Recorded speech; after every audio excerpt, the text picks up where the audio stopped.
Welcome to my talk about low overhead Python application profiling with eBPF. Let's begin. A bit about myself. My name is Yonatan Goldschmidt. I have 6 years of experience as an R&D specialist in the IDF. I like everything about computers and software, and today I'm a team lead at Granulate's Performance Research Department. About Granulate, we enable companies to optimize their workloads, improve performance, and leverage that to reduce costs. And I also like wine, especially in Italy. So why is profiling amazing?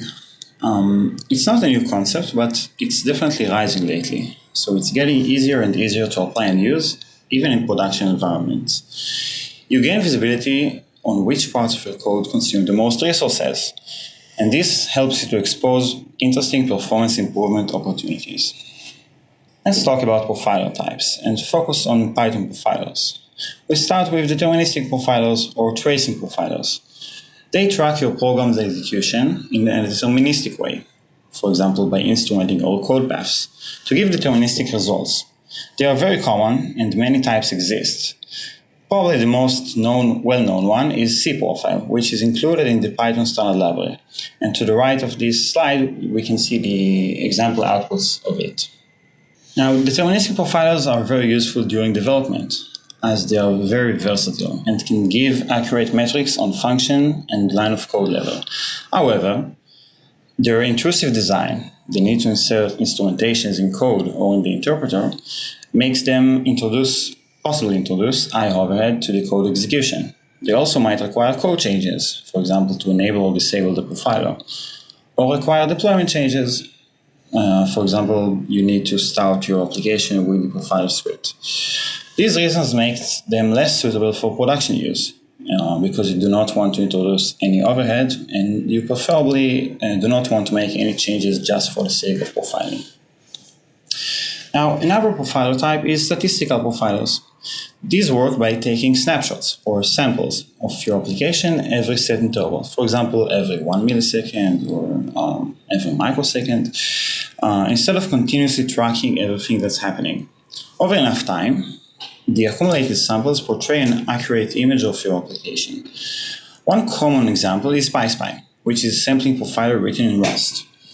This image also shows one way to visualize the output of PyPerf. It's called a flowing graph, and it tells us the relative execution time of different functions and flows in your application.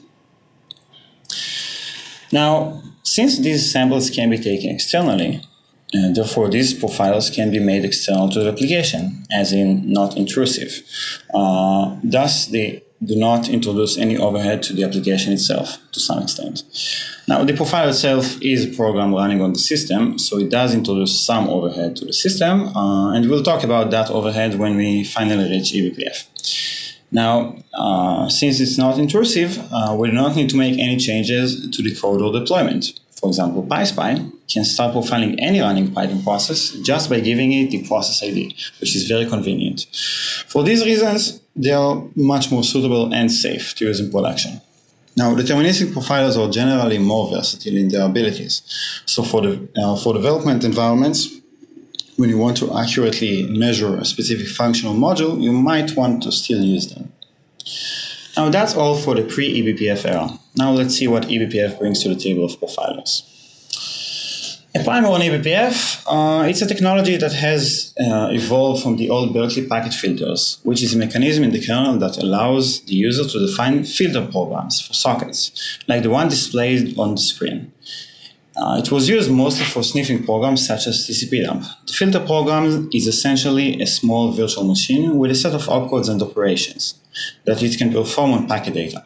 For example, the program displayed here checks if the packet's source IP address or destination IP address is the localhost, and if the source port or dev port is 80.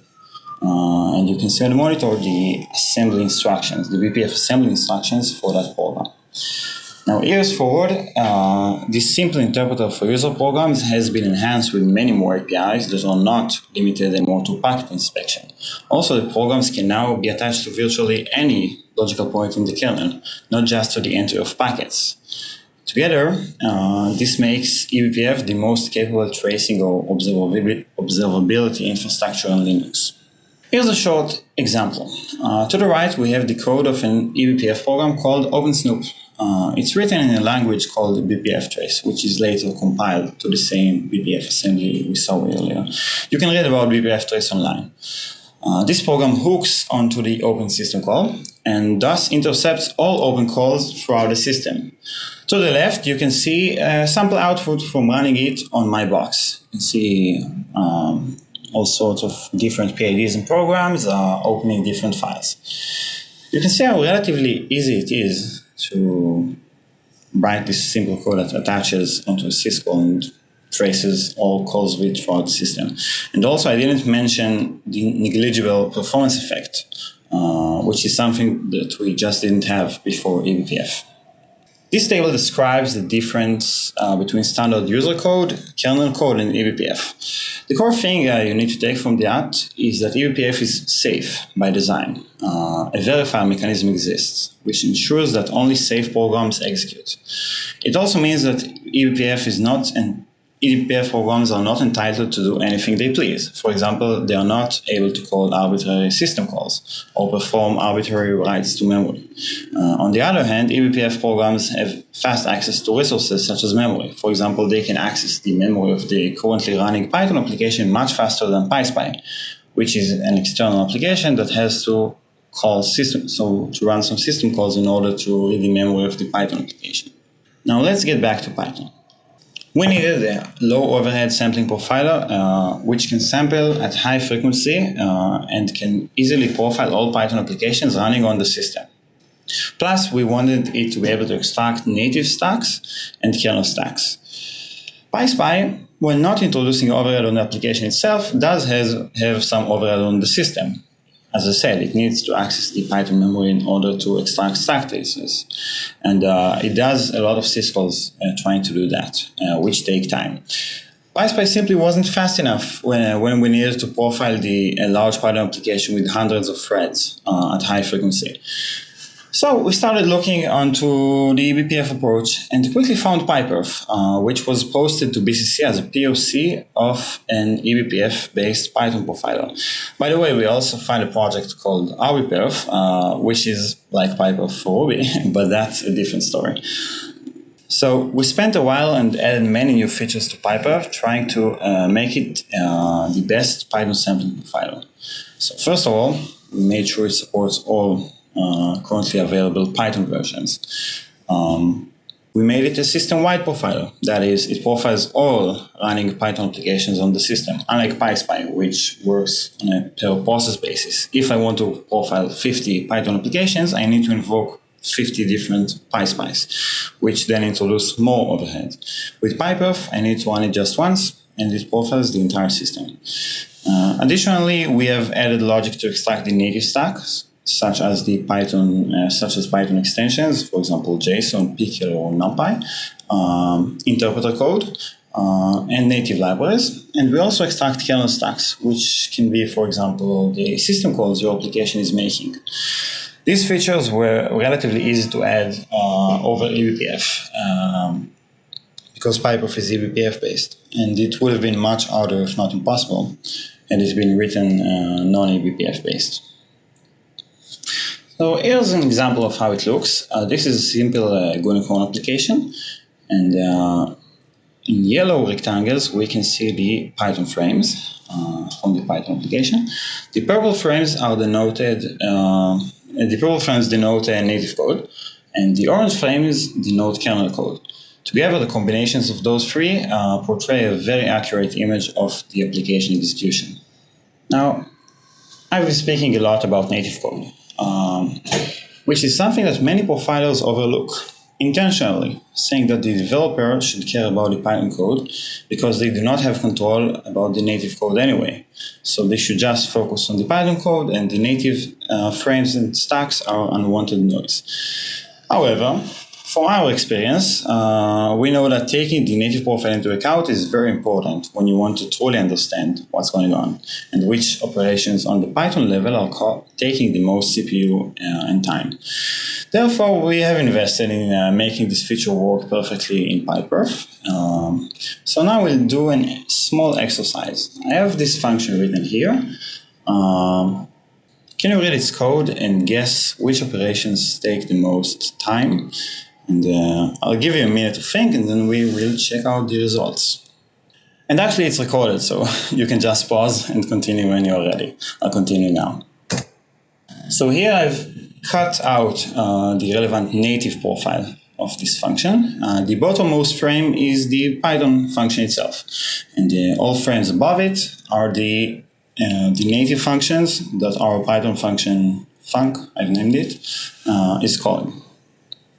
I've added some arrows to explain which is coming from where, and we can see some things that I originally, after I wrote this, I did not expect the profile to look like that. For example,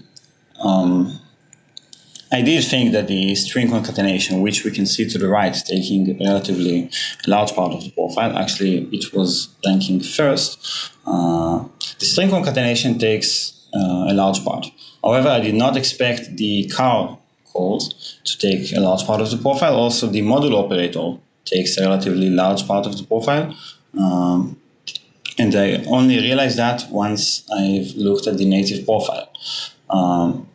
What I'm trying to tell you by that is that once we observe the native profile of even of a simple Python function, we can quickly devise ideas on how to improve the Python code of it. For example, after viewing this profile, I now know that the most important optimization to use is to switch from string concatenation to use string IO. And after doing that, the next thing I would do is probably to cache the results of car. And after that, I would try to avoid the modulo operator. Now, the compression, which I was thinking, I thought it would take a large part of the profile, it actually takes almost nothing. You can see it in the middle. It's actually rather small. So you need to profile and you need to look at the native profile in order to truly understand how even a simple Python function divides its execution time. So that's it on PyPerf. I hope the last part was interesting. Now, PyPerf is a part of gProfiler, which is our system-wide continuous profiler for production environments. And it supports numerous runtimes, not only Python, but also Java and Go, Rust, Ruby. So check it out. It's open source. So thank you. Feel free to DM or connect on LinkedIn, GitHub, whatever. And please try. It's fun. Try free profiling at gprofiler.io. Thank you.